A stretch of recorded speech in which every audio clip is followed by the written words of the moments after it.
it's just such a privilege to have you guys. So I'm so excited. So, okay, 24 years, you said? In Utah. In Utah. My goodness. So we literally got you to stay. That's how I feel. What is the best thing about Utah that you've been here for that long time? Well, it was the job market that kept me out here. Okay. Or, we thought we'd go back to Atlanta after my wife and I got married. And this was 2008. The economy wasn't that great. And I had just got done doing a few years of summer sales. And I thought, man, this is going to be hard to beat that kind of money. So I came back out here and just found a home in the alarm industry, and I've really loved it. Since then, I'd say it's the mountains, it's the recreation, it's the lakes. Absolutely. That keeps out here. Absolutely. I think that's something that I'm from California, and I think that mountains versus beach, you can't, I can't choose anymore. I really can't pick a favorite. So you're speaking to my heart for sure. It's you can't, those mountains, the view is just it's nice getting outside. to the beach every now and then, but it's good to come home and see the mountains. And have the fresh air. Yes. For sure. I agree. Well, I want to know all about this. What gave you the idea? How did it start? What's the whole... So I'll back up a little bit. So I was at, I mentioned I've spent a lot of time in the home security industry. So most of that time was at Vivint. Okay. About 15 years, almost 15 years at Vivint. So I was on one side of the market, which is professional install, expensive monthly monitoring, contracts, which there's a great, it's a great product. There's a lot of companies that have sold a lot of systems, ADT, Vivint, with that model. So I don't want to, bash on that model. They've done a lot of really good things. But Cove kind of approached a different side of the business. So no contract, affordable, a lower cost monthly plan, and a DIY install to solve what I felt and what we felt were some of the main problems with home security, with some of the complexities and costs and underwriting requirements. When I started, it was pretty simple to get approval for an alarm system, and it's over time become, like a bank loan. It's social, full social, household income. They're doing a full credit check, looking for bankruptcies, looking for past due balances, things like that. And so, it wasn't really the consumer that was pushing that. It was more companies and the tech development that was making the system so complex and so expensive. So, Cove, we tried to solve for a lot of those things, make it more affordable, easier to purchase.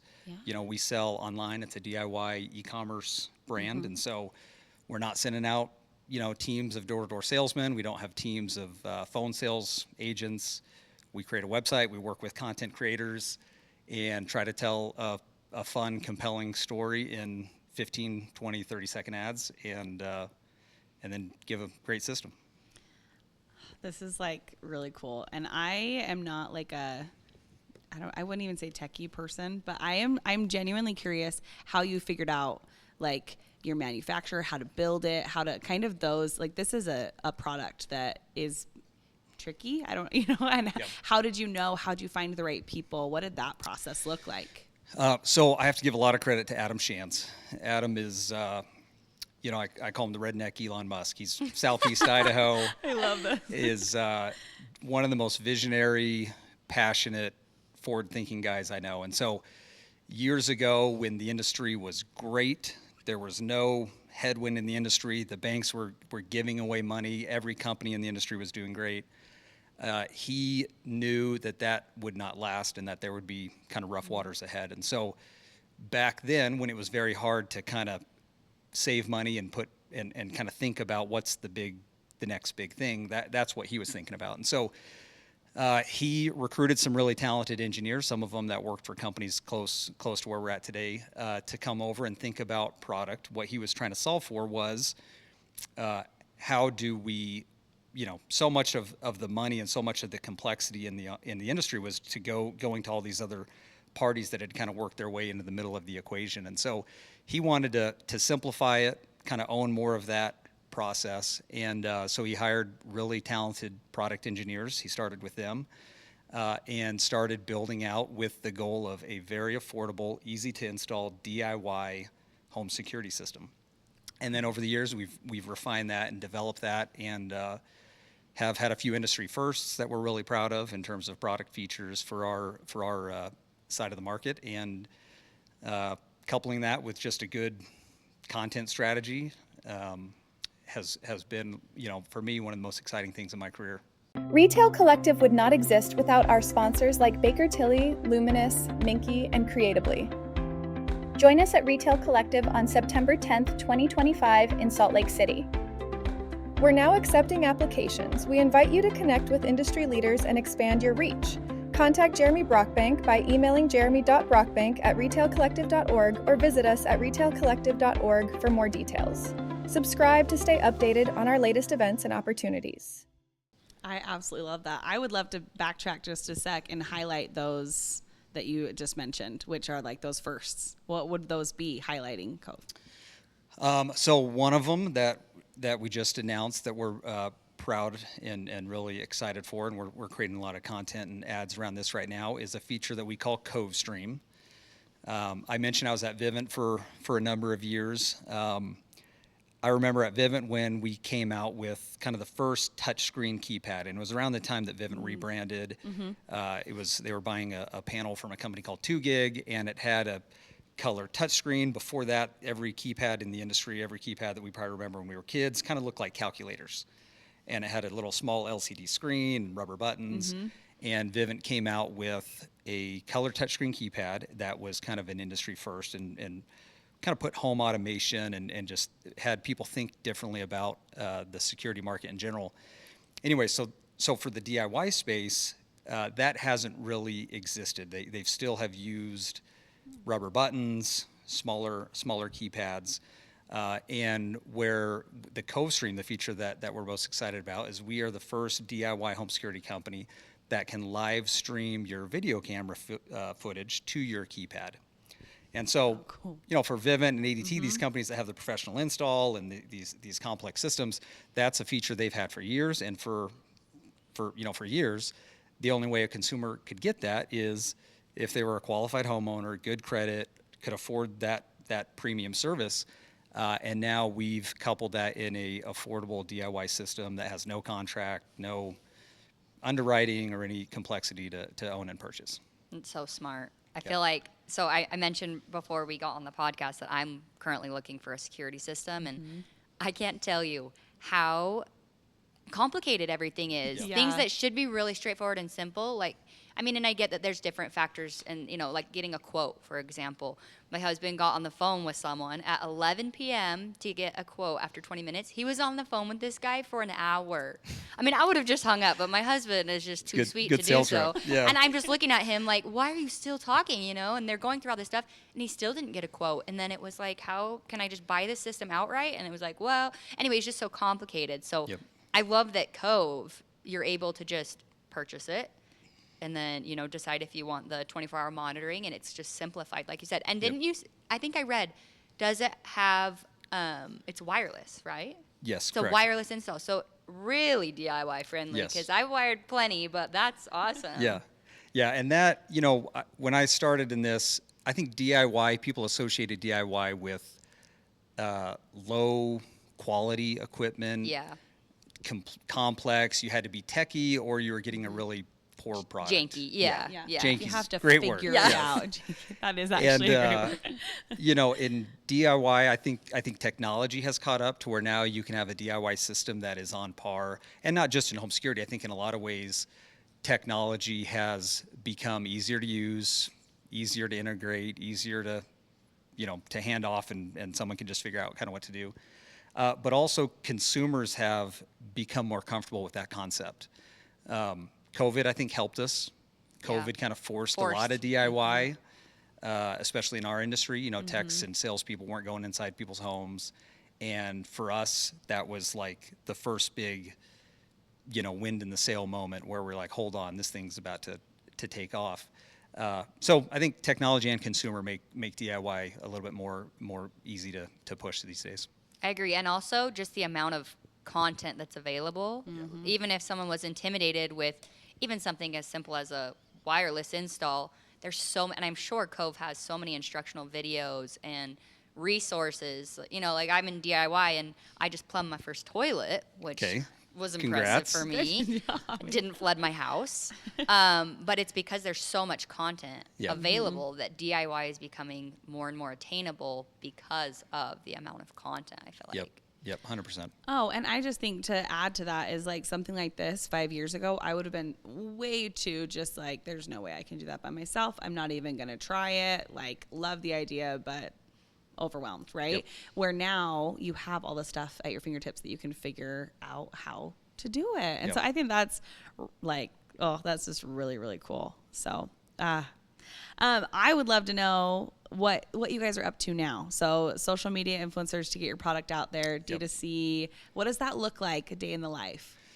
Yeah, so that, you introduce yourself as a content creator. I feel like I'm also a content creator. That's really where we live and die. That's where we've found a lot of success this year. For us, we play a lot online with different ads, different narratives, different stories, different angles, and so what I have the most fun, what gives me the most energy, is planning out our year. What are the promotions? What are the sale events? And then what is the offer aligned to that event? What's the creative that's going to go behind that? And then each of the platforms have different strategies. So, the Meta strategy is very different than TikTok, very different than Snapchat, very different than, Google. And so, we kind of look at the year, figure out our big holiday events, figure out what our offers are, and then start piling on creatives. And so, here we are in September looking at Q4, looking at Black Friday, some of these big retail holidays. And now we're in the fun phase of content creation. And so getting out the offer, getting out these products into creators' hands and iterating with them on different angles, different hooks, different call to actions. That's the most fun that we have right now. I love it. So smart too. I mean, I feel like that's the way to go. Especially, I love that you said, we don't really do door-to-door salesmen, right? You don't have any. I think that's so great because I think it's just like a refresh, especially in home security, where I think everyone's kind of, over the door-to-door salesman, or it has a bad rap. But just, seeing creative content online and then having that be reaffirmed by, creators who are saying this is actually really cool, I mean, you know this, word of mouth is the most powerful form of marketing. So if you can scale that, that's huge, Yep. So cool. I love it. Yeah, most of my career was with sales reps, either door to door or in phone rooms. And I love them.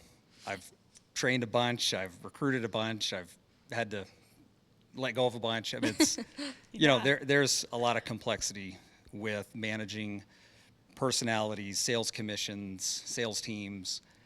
I would much rather have a small team work with content creators, work with media buyers, and get out there, set it all up, and then at night I can check and see these updates, see these numbers coming in, and not have the personality challenges and conflicts and Managing a stresses team. of managing The salespeople. managing piece. Well, and the ROI is Yeah. crazy. 100%. Like the ROI with ads, like you said, online ads and things like that, is so much better than all this upfront costs and time included with managing these reps and stuff. Like when I was in marketing, I remember we used to go to a ton of trade shows, and we had this huge trade show budget. And back when I was the marketing manager, I remember presenting this to our VP of sales and marketing. Look, how much we're spending on trade shows and how many leads we're getting. Here's what we're spending on Google ads, and here's how many leads we're getting. Like it just, I mean, and there's no quality analytics there, right? It's all quantity, but still, like you figured it out. That's the way to go. Yeah, I think if you, I would tell some companies, and I've told some companies because I'll ask for kind of the playbook, and I'll tell them, hey, our playbook won't work for you. Totally. The offer has to be really good. The product has to be good. The website has to be good. But if you can check off those boxes, then it kind of comes down to creative media buying and your strategy there. I think some companies, their best approach, their best chance is pound the doors. Yeah, totally. Pound the phones, get on the doors, and just talk people into buying your system. have the 11 o'clock hour-long phone call, beat the guy down to where he's Yep, finally yep. like, you know what, here you go, I'll buy it. Yeah, Yeah. But we were lucky to not have to go that road. it's cool.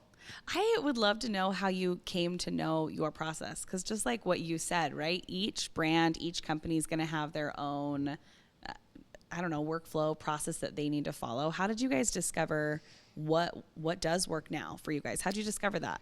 Yeah, through some expensive mistakes. Hey, Right, always. we've all Yeah. been there. Yeah. We had some expensive lessons. I think one of the things we learned is we have to know best.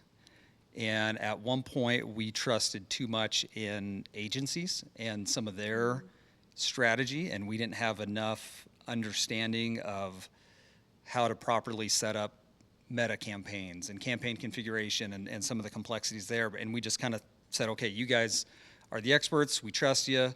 We'll just keep writing checks. And unfortunately, there was enough misalignment in how they were compensated, and so they kind of went off the rails, and we couldn't really ask the good questions to get them back on track. And it was just like, okay, this sucks. We don't, Yeah. let's stop. And so, for me, I recognized I had to be an expert at e-commerce, and most of my career, like I mentioned, was not in e-commerce. It was in direct sales, in either phones or doors. And so it was a lot of podcasts initially, a lot of traveling to, my wife and I went to Dubai to Affiliate World and just sit in front row at these conferences, asking questions, taking notes, meeting the presenters afterwards, setting up meetings. I mean, it was like, how do I get an education in like a month? Yeah. And once we knew very well how that industry looked and what the trends are and what the new, Meta, TikTok, X, these companies are constantly coming out with new features, new tests. They have new incentives for you to test. And so once we were at the front line and understanding what they were doing, working directly, I was at TikTok headquarters last week, meeting with their team. Once we became experts, we don't have those agencies that are just running their program. We know exactly what we want. We have a vision for it. And so it really required us to be experts in all things e-commerce, digital marketing, social media marketing, content creation, and we couldn't just trust that other people would know it better than us. So smart. So worth the time investment. No one cares more about your business And it's a ton than of fun. you do. Yeah. Yeah, it's a ton of fun. Yeah, I love it too. Yeah. I think that's a beautiful statement of just like I call all the brands that I work with like my babies. I've said that for so long. And I think that that's truly how each, entrepreneur or owner looks at their company is like, this is literally my baby. And so to be able to figure that out and how every little thing works, I think is just so beautiful. So, okay, well, I would love to know is this the only product? What products do you guys really have? What do you recommend for homes? What do you, that was a long-winded question. No, that's good. He got it. Yeah. Thank you. So, how do I answer that? So we have one core hub and panel, and that's kind of the brains that controls the system and allows you to interact with the system, allows monitoring, police, fire, and medical to interact with the system and know what's happening. So we have one, core panel, and then there's a lot of peripherals that connect to that panel. So some customers are more concerned about fire and carbon monoxide and flood detection, water leaks, things like that. And some are more, break-ins, windows, doors, motions, those kind of things. And so we have a number of different peripherals, including cameras that tie into that. Cove, we being an affordable, easy DIY brand, there were some products that we had to exclude from our offering. Door locks, for example. Door locks are complex. A lot of people kind of get intimidated taking hardware off their door and doing that. There's a lot of different styles of door locks and materials and finishes and things like that. So there are some of those products that we felt the complexity, the service and warranty on some of those things would be a bad customer experience for a DIY company, and so we focused on critical life safety and then also just what's the right customer experience. And so all things to protect your home and family in terms of sensors, and then video surveillance is kind of our core offering. Thank you. It was like, that's like the thought that came to my mind, is just thank you for creating something that, hits all of those important notches we need for our homes. So, okay. So if I were a consumer, I would buy this box for my whole house. Correct. Okay. And this covers everything that you just mentioned. Yes. Wow. Yep. So what does that setup look like? Do you want to Alarm. open it I up? almost We might could- want to. Secondary I kind of want you to show us siren. all of this stuff. So is this, when you were talking about the touch screen, this one that you just put down, is that what it looks like?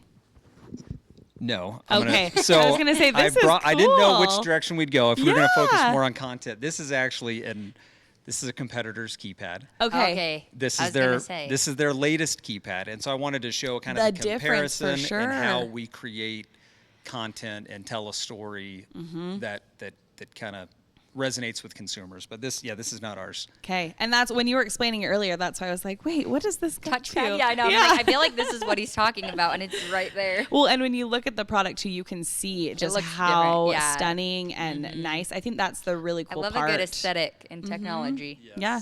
And the fact that it's, you get this, you install it, Yep. and it's this Yep. high quality. I think that's really, really great. Oh, cool.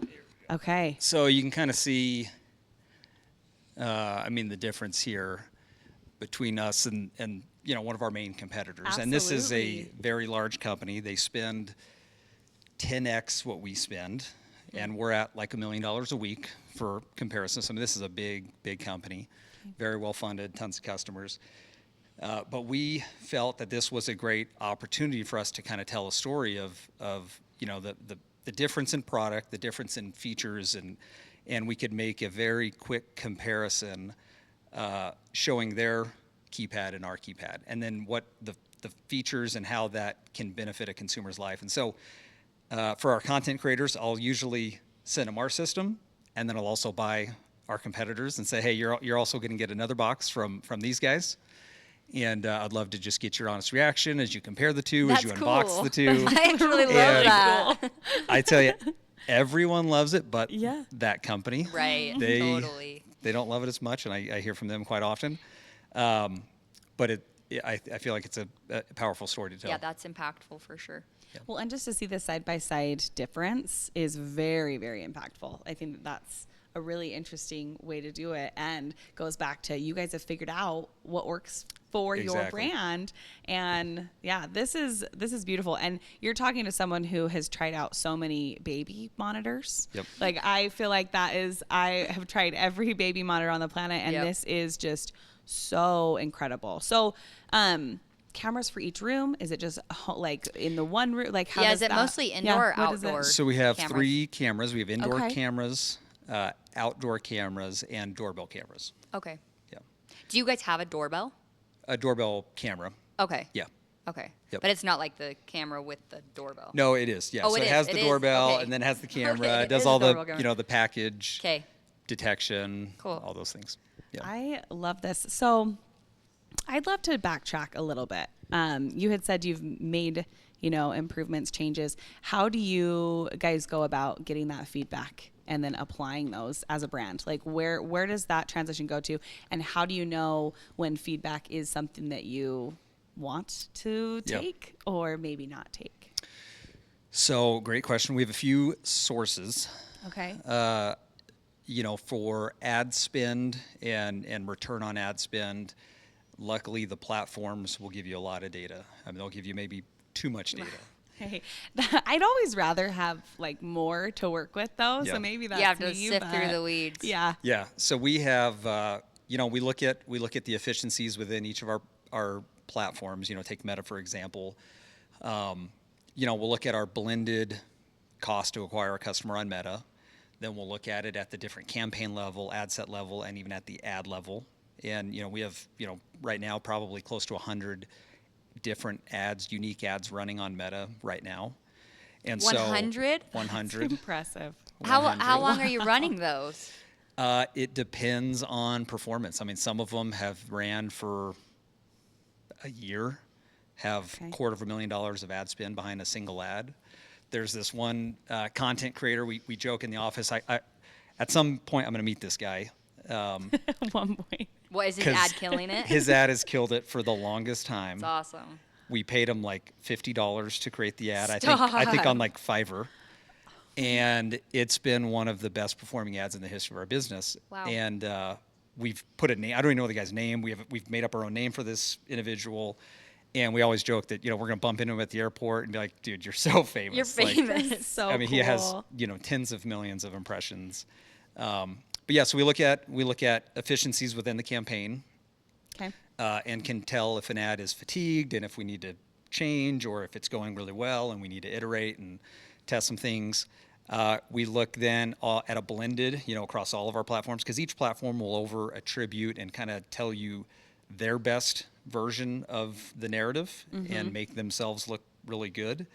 But ultimately, total dollars in, total dollars out, regardless of what the platforms is saying, is going to tell us financially if we're healthy or not. So that's really what's going to control our budgets and our spend and kind of our planning. Okay. In addition to that, though, it's customer feedback. What are the customers saying? That's another really important signal for our decisions and our offer, and so different things to capture feedback, solicit feedback, and kind of work that into our strategy. But a lot of data, luckily is not the problem for us. We get lots of data, which is a ton of fun. Everything's getting tracked, every click, every impression. And so we can usually make pretty good decisions. I love that. So which version is this over the years? Version 3. Version 3. That is so cool. Yeah. I wanted to jump back from something that I have talked to you about before, and you had mentioned it just with one of your content creators. I love just like the that appreciation that you have. Like, that was just really cool to hear you say, like, we maybe spent $50 is what you said, and it is like our top performing ad, because I think that there is so much work that goes into it on both sides. Yep. And that's a piece that the brands are aware of and the content creators are aware of, but the consumers and the maybe buyers in the retail space is where I work might not be aware of that relationship and how much goes into it. And so anyway, I just wanted to bring like a little bit of light to that, because I think that is really cool, and how passionate you've said before you guys are about the ROI for the brands. And like, it just, anyway, I would love just to, anyway, if you want to speak to that more too, because that was cool. Yeah. I love working with brands. It's one of my favorite things about my job. And obviously it depends on the brand and, just depending on the fit. But there's a lot that goes into it, and you just really want the best for the brand. If you are a solid content creator, I feel like that marketing dollars are going towards your content creation. So you want to perform as best you can. And obviously you kind of have your portfolio out on your page, but I just think it's so smart to go that route, right? Like before, when I was in marketing, it was like half-page ad was the same price as paying a creator, where you get this target audience and you're able to do that. But yeah, people don't realize how much goes into it, to your point. Like on both sides, like it's crazy. Like the amount of, I was a marketing manager for a multi-million-dollar company, and this is way harder, but way more rewarding, I bet. way more fun, but way harder, you know? Yeah, we found, I see some companies that go all in and will pick a celebrity. And they go all in, and I think, man, how much did that cost? I see the ads for a few weeks because they realize they're getting crushed. Yeah. And I'm like, okay, hopefully someone, you don't ever want someone to get fired, but it's like, okay, someone made a really bad, expensive mistake. For sure. And I don't know where that buck landed, but, we have, quality is very important in terms of content creation, but also quantity. A lot of these platforms, especially TikTok, for example, your ads don't live very long on TikTok. And so if you're spending a ton of money to create these ads, they might get a few days, a few $100s of ad spend before most media buyers will tell you, hey, this is an absolute flop. I think that that's important for the brands that are listening to hear, because look at your data and Yeah. see what's performing and how much you're spending, right, on the different social media platforms as a whole, and any platform, even if it's not social, and actually take that data. Because for what you said, 3 days, is that worth that spend? Yeah. And I think it's so smart that you guys are like drilling into the data, because I feel like so many people spend so much time creating these ads and not enough time, revisiting and analyzing and failing Yep. and readjusting and shifting, where they're draining so much of their budget unnecessarily. So who's managing all these? I got to know, because Yeah. you're You do 100 so much. running at a time. That Yes. can't be all you. I am not the meta media buyer. Okay, no, dude, but and, I like, am Mark. very, very involved in all the content creation Yeah. and strategy, Cool. and also very involved in what we are doing with Meta and what our strategy is there. I don't know if I'm ready to share who our media buyer is yet, because Oh, that's fine. he is an absolute gangster. You're like, I love nobody it. He snatch is- Can grab him. him. He is a national treasure. That's awesome. But I and kind of going back to what I said at the beginning, where if you're hiring an agency to do your content creation, your media buying, your marketing strategy, your offer creation, and you're sitting back and just writing checks and hoping that this whole thing works, you might as well just go to Vegas and just start putting bets down, because Totally. it will probably be better odds than finding that one agency that just hits a grand slam in all those areas. And it's not because they're they just have a lot of mouths to feed. They're going to layer on a lot of cost, and they might not know the product, the industry, the Because you're story one as well of as how you. many clients. Exactly. And so they only have a little bit of time where you're completely all in on Cove. Well, you and what know? 100%. And what I found is in the honeymoon phase, in the dating phase, you're talking to their founder, you're talking to their senior leadership Totally. team, and you're like, okay, I feel really good Sweet. about this. Yeah. Then you sign, then you have your first call, your second call, and on the third call, you're like getting introduced to the new guy, and it's an intern, it's his first marketing job, and he's basically running your account. And Dangerous. It's like, okay, buddy. Yeah, this is my baby, right? Yeah. Like, wait a It's minute. like you Yeah. might, determine the destiny of our business. You might, So we were lucky to have some success and to have a team that has a lot of fun and gets energy from this. If this was a drag and we were kind of forcing our team and we didn't have any people on the bus that enjoyed this level of marketing, I think this would be a tough daily job. Yeah, and it sounds like you have a smaller team We too, have a from very what you small said team. earlier. So we could all fit on I- the stage. Yeah, Nice. Yeah. That's the way to do it. And we have a lot of high five moments. I mean, it's a lot of fun. That's so Tell cool. us about that. What is one of yours, looking back, one of your best high five moments? Yeah, I'm curious. Also, like your best performing ad. You kind of mentioned your best performing ad, but what was your grand slam of like what was it? Yeah, I think right now we're in that period right now. Like right now. Nice. Like last week, we almost outsold last November, Nice. which Congratulations. That's November is kind of your Super Bowl for an e-commerce business. Yeah. Especially with a product like yours, like the holidays families want a product like this, is what I would Totally. assume. Yeah, so I think for us, highlights, 2020 and 2021, there were a lot of things happening nationally that propelled DIY home security forward. You had COVID, like I mentioned, you had the riots, you had people sitting at home and looking for home projects and ways to, improve their home, and security was one of the biggest products in that time. So we had that tailwind, and then we lost it. And we lost it in 22, we lost it in 23. And so I think for us, the thing that we're probably most proud of right now is to re-find that, and not only re-find it, but achieve results, not just growth, but also creation cost and budgets that we didn't even find when it was easy back in 22 or 2020. And so, we're in a tougher environment where it's an election year where there's a ton of money online. You talk about, like, I have 100 ads on Meta. I was looking up Trump and Kamala Harris's ad count at one point, and they each had over 50,000 ads My goodness. And who knows how many more. It was just kind of like the max that they can show. But if you think of how much money they're putting on the platform and the cost, that the impact that has on CPMs and things like that. And so here we are in a tougher environment. We don't have, thank goodness, a disaster and emergency that's propelling the business forward. We don't want that. We want peace, and we want people to feel happy and not feel scared and threatened, things like that.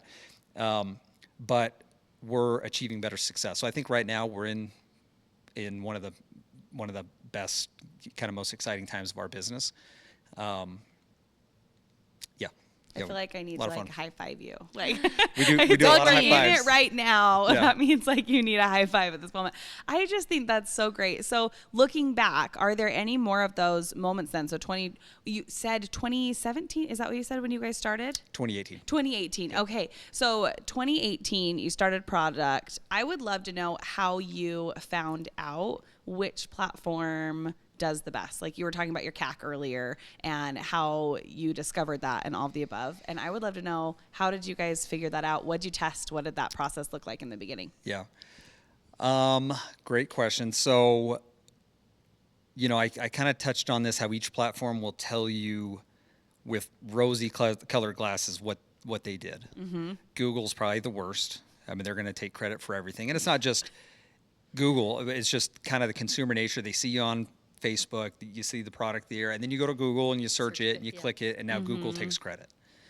And so, we found that Facebook and Meta did the best at kind of overall growth and CPA. And so if we could crack that code and be close or under creation cost on platform in Meta, we knew that kind of holistically everything would kind of work out. And so we really had to, we kind of lived and died on whether we were good at Meta.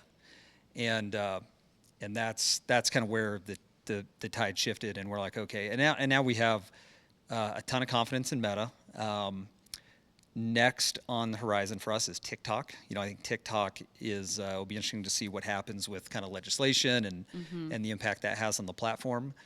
But you can't overstate what they've accomplished. I mean, TikTok has essentially rolled up Google, Meta, Amazon, YouTube, all into one platform. And so now the new generation is using TikTok, and not just the new generation, but more and more people are using TikTok for research, for search, for purchasing, for celebrations, for that kind of content. And so if we can achieve success like we have on Meta on TikTok, we feel that the challenge at that point will be, how do we forecast the volume? How do we purchase inventory and plan for the kind of growth that we could accomplish at that scale?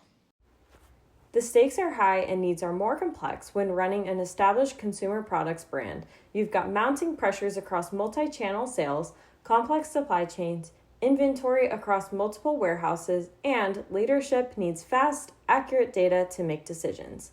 That's why leading brands partner with Baker Tilly, an accounting firm that specializes in the consumer product space.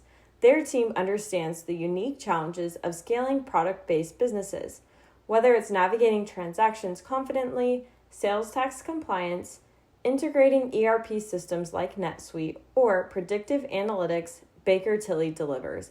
Discover how Baker Tilly's industry-focused services can help elevate your business. Visit bakertilly.com.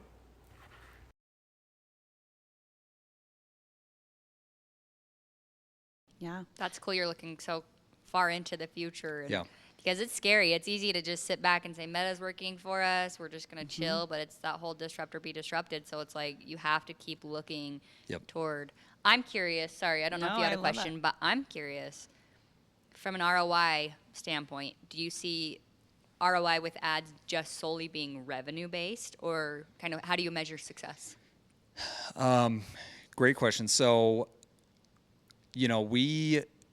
our target on platform is that the average order value be close to the cost to acquire. Okay. And so if a customer buys a system on average for $300, then we hope that in Meta, we can be around $300 to acquire a customer. Now, that's not all the creation cost. That's, just one part of it, because you still have cost of goods. You have, Totally. these other costs Way that layer more. on. But, our business, and this is, again, another just shout out to Adam Shands and how he thinks about things and structures things. We are very efficient in our creation cost, which, I think as I look at some of our competitors and some of, the environments I've been in the past, so much money was layered on in sales commissions, in parties and It summer adds up kickoff. I mean, it's quickly. like, okay, now, we pass that burden on to the customer. We ask for more money up front. We ask for more money each month. We pass that burden to the company with a longer payback, creation multiple. And so we have a very lean team. We try to be very efficient online. We try to control all the parts of our business, eliminating some of these agencies and parts that don't have our best interest. And so our creation cost is very lean, and we get profitable very fast, which in a business where you don't have a contract is really important. And then you have to deliver good product, good service, and then keep them happy. Yeah. Retention. How long with no contract, how long does your product typically last? Like, how long would this last in a home? Well, longer than we've been around. Hey. Yeah, Okay. so- It's like TBD. Yeah, Yeah. TBD. Batteries. You might have to change some batteries on Okay. your smoke detector, but we'll help you with that. Just give us a call and we can ship you out batteries. But yeah, I mean, the way technology is, it's a very reliable product. And like I mentioned earlier, in terms of the engineers, the product engineers that we brought on, I mean, these are some of the most experienced in terms of products they've developed that have been installed in customers' homes. I mean, these are like, if there's a Mount Rushmore of home security product engineers, we probably have two of them. Yeah. And Cool. so, great, reliable product. I think that's just really amazing. The one thing that stands out from this conversation to me just about you is the strategy and thought behind everything that you guys are doing, and just how much thought and strategy goes into every decision you guys are making. And I think kudos to you, the fact that you went and became an expert at what you knew was going to be best for your guys' brand. Yeah. I'm so impressed. And anyway, I'm really impressed. So the one thing that you mentioned I wanted to circle back to was logistics. Like if TikTok Shop, blows up, and I think a lot of brands are affected by this, what does that look like? How are you going to figure out how to make more products? Yeah. What does that look like? Yeah, so we, luckily we're not scaling up sales reps, install technicians, trucks to get product out. I mean, that's the companies that have to solve for that. That's a real tough challenge. More moving pieces. And a lot of personnel involved. For us, we need to spin up our manufacturing, which that's pretty easy to do. In COVID, that was not so easy to do. I mean, there was a lot of the global supply chain, and we got product sitting off the Stuck. coast for weeks, and it's like, okay, I'm gonna swim out there and You're start like, "Put unloading me in, this boat coach." myself. You are probably the 10th person I've heard say that. No. Well, I'm not joking. it was crazy. Yeah. Like, So how much did you guys have to ship air freight during COVID? quite a bit. Yeah. Yeah. Oh, I'm sorry. Yeah. Yeah, and that's quite the cost jump when you're doing that. But Yep. And you have your product already too. That's Yeah. the biggest piece to my heart that just breaks is it's Yeah. just sitting there, but we need to get it. So let's order more. Nightmare. yeah, so for us, we've got our own fulfillment center in Memphis, and so all the product gets to Memphis, Okay. and then we have people there that pick, pack, and ship based on the order. And so, if we 10x'd our volume, we would probably need to 3x our staff in Memphis. And you're talking, 10, 15, 20 people. Like it's not, I mean, we put a few radio ads in Memphis. We put a few, social media, hey, job fair, and we've like solved for that. Amazing. So we don't have to have this national campaign and this crazy thing to scale up staff. So Memphis would be scaled up to handle that in terms of our fulfillment warehouse. And then it's just planning, and we know all of our timelines with our product. We know, lead times and things like that, ship times. And so barring, another or like ships not making it in type thing, we can plan for that. The challenge though is, for example, let's look at Black Friday this November. I mentioned that we had almost outsold last November last week. And so as I'm putting forecasts together for this November, and we've already put forecasts together, but I'm going around and kind of selling this forecast of like, hey guys, plan on about 10x last November. And so it's like, okay, you kind of have to write those checks before you even hit send and publish your first ad, because you got to get the inventory ordered and all those things put in place. And so luckily we had enough run up into these months to kind of prove like, hey, this is working. The cost is under control. The scale is there. The customers are happy. It's still a very qualified customer. And so, there's enough data to kind of prove out that this is the right bet to make at this point. But it's definitely easier where we're at right now to set the limit than it is to set the potential. Yeah. Because if we crack the code on TikTok shops and Meta shops, and if you have the budget and you have the inventory, you could probably scale to the moon. That is just so cool. And this goes back to that like strategic and thought like that goes into every decision. Like you guys already have a game plan for all of that. And the fact that you can stretch, but you're capping is really cool. I'd love to know, and something that like a lot of brands that I work with, it sounds like you guys have this figured out too. So I'm going to pick your brain for them while I'm here.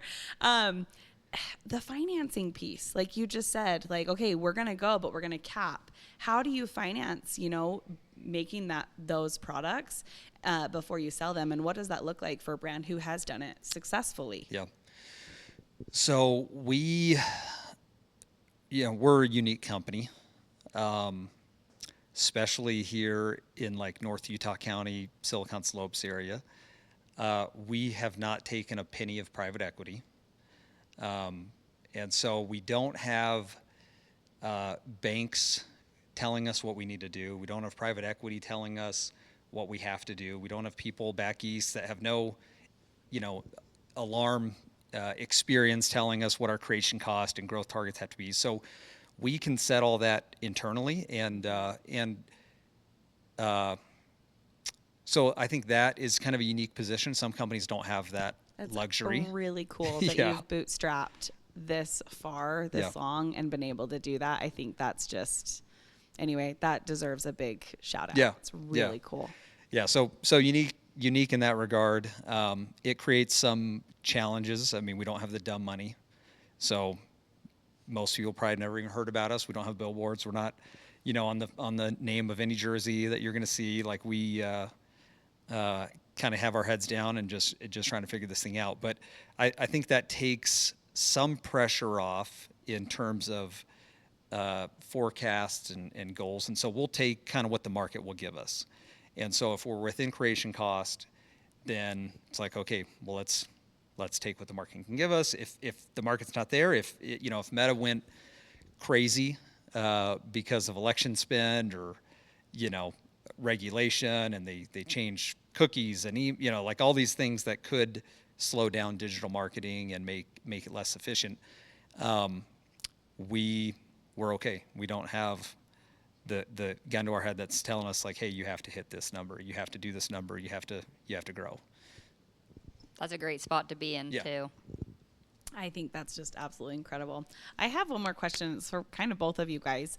Where, and it's way out of the blue, so I'm like jumping all over the place today. Love it. How do you find your content creators? If that's like where you guys are doing the best, truly, and finding all that, how do you find the perfect fit for your brand? What does that look like for a brand when they're hunting for that perfect fit too?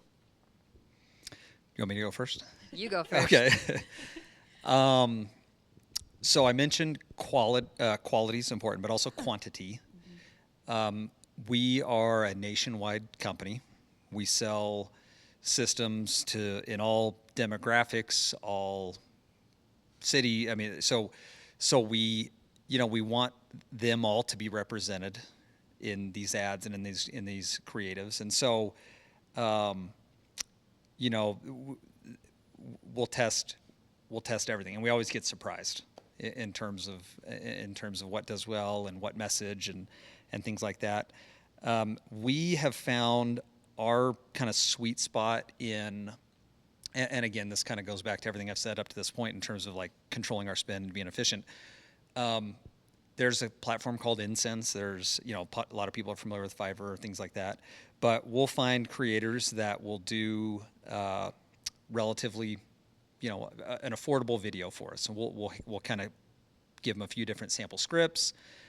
With some of them, we'll product seed. We'll get the product into their hand. Some of them, we just say, hey, here's some scripting. And then we splice in B-roll.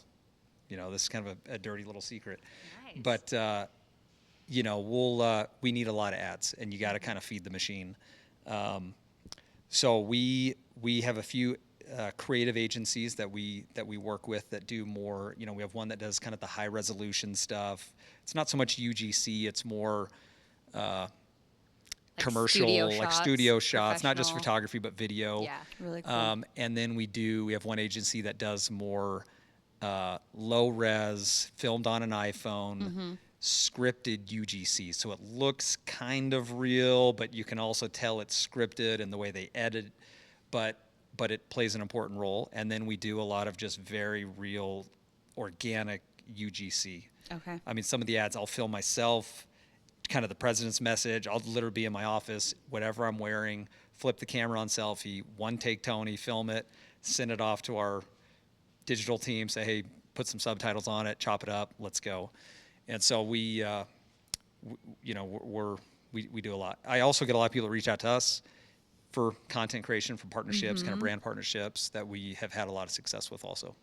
I bet any content creator would love to have this in their home. Like, that's just you've done amazing things, but you're up. Sorry. Okay. Let's see. Well, so how do I find brands I like to work with? Especially a brand like this, because this actually would be a perfect fit for what you do. Well, and that's the thing too that we were just talking about is I feel like it's very important because obviously as a creator you're a storyteller, and you have to really make it part of, it has to fit organically. Like, I've done a lot of things aren't DIY focused, but oftentimes the DIY focused things perform the best because people are following me for that content. But I think more than anything, selecting brands I work with, it's A, making sure they value creators, B, are they kind to you? Because, it goes a long way. I mean, I've been shocked by how much the people that I'm working with as a creator, their kindness and flexibility and just the way they give me creative freedom makes me want to work harder for them as a creator, I mean, obviously, if they're paying me, I want to do my best. And then also it's just, who are they as a company? Do I like their mission? Do they align with my values? And really making sure, because I think, I won't just sell anything on my page. I always just think, would I feel comfortable if my grandma bought this, if a single mom bought this that was struggling?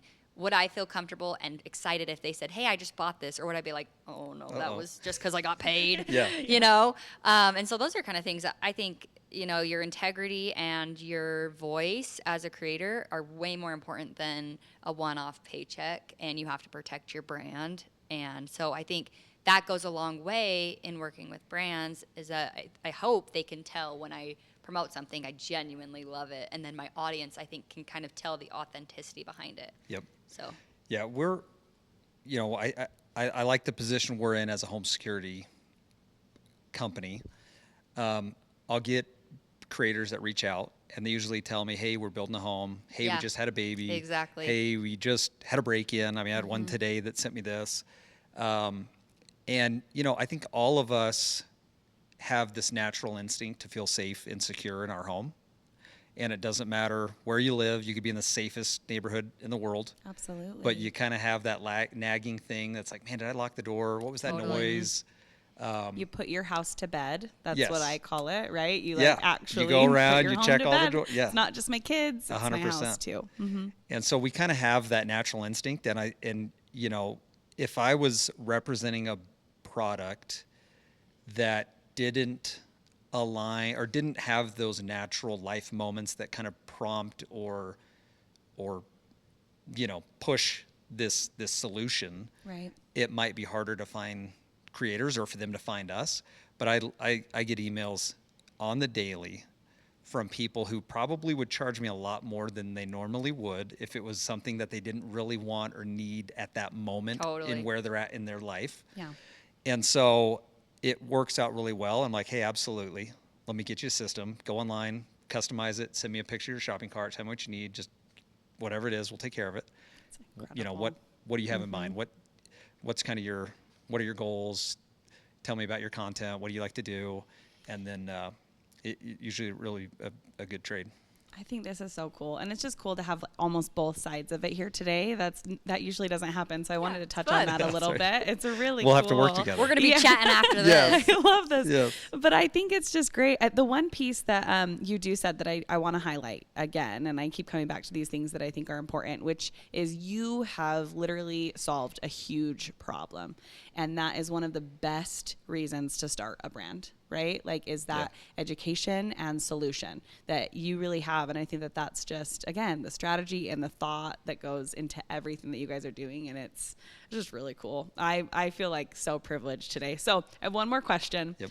What's next? What are you guys up to? What's next on the horizon? Well, I think one of the big things we're working on is our website. You know, obviously we rely on a good website. When we built the website, I don't think we understood what the capabilities were, both in terms of growth, but also web technology, marketing technology, some of these integrations. And so there's now better technology that's out there. And we've been kind of on this custom platform, and it's served its purpose. It's allowed us to grow. It's very reliable. It's, you know, but is it the future? Is it, you know, can it take Adapt us? to what's Can we win the next. Super Bowl Yeah. with it? Oh, cool. Probably not. Maybe a playoff game.